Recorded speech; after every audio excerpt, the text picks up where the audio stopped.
पाषाण उपाख्यान का उपसंहार। श्री वशिष्ठ जी कहते ही, कर्तव्य का ज्ञान रखने वाले रघुनंदन, ये मैंने तुमसे पाषाण उपाख्यान कहा।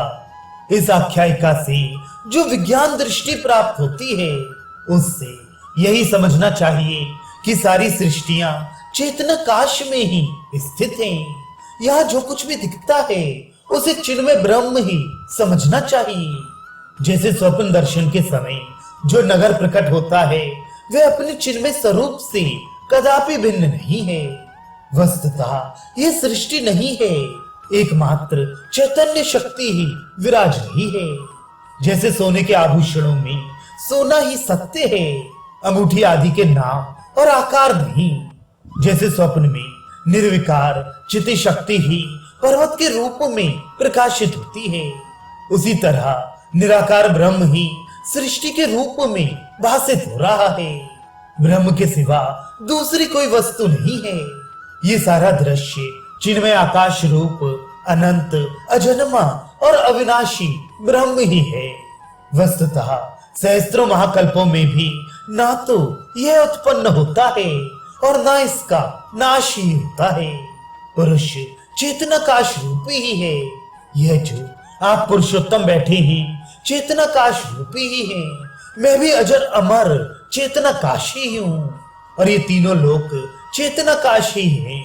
मैं अद्वितीय चिन्ह मात्र ब्रह्म ही हूँ। ये शरीर आदि मेरे नहीं है। जब ऐसा बोध प्राप्त हो जाता है, तब जन्म मरण आदि अनर्थ कहाँ रह सकते हैं। मैं चिन्ह मात्र निर्मल ब्रह्म हूँ। इस आत्मानुभव को जो स्वयं ही कुतर्कों द्वारा खंडित करते हैं, वे आत्महत्यारे हैं। उन्हें विपत्तियों के महासागर में डूबना पड़ता है। मैं आकाश से भी स्वच्छ, नित्य, अनंत एवं निर्विकार चेतन हूँ। ऐसी दशा में क्या मेरा जीना, क्या मरना अथवा क्या सुख दुख भोगना है। मैं परमाकाश स्वरूप चेतन ब्रह्म हूँ। ये शरीर आदि मेरे कौन होते हैं।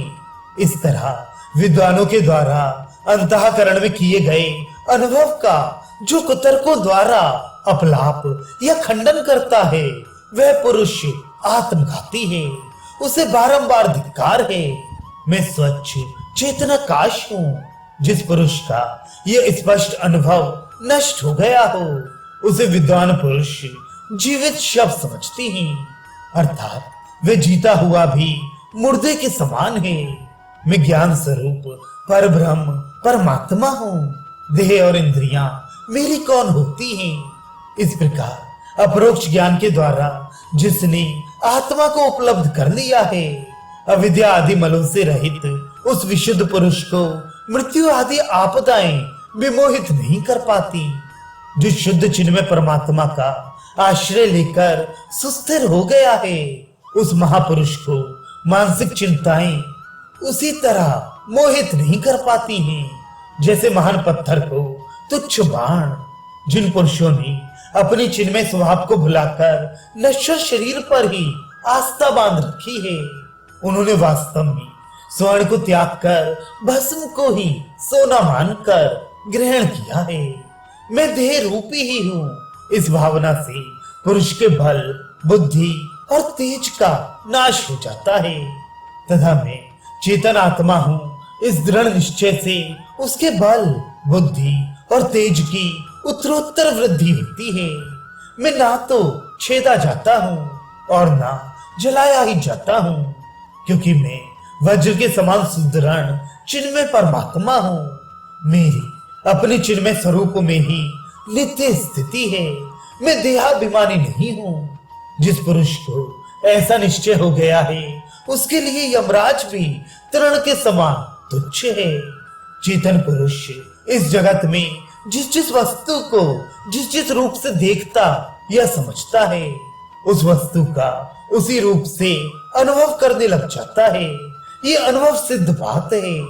इसलिए ये सब पदार्थ विषामृत अर्थात विष को अमृत दृष्टि से देखे गए के समान स्थित हैं। अतः कोई भी वस्तु चेतन आत्मा से भिन्न नहीं है। ये बात पूर्णतः सिद्ध हो चुकी है।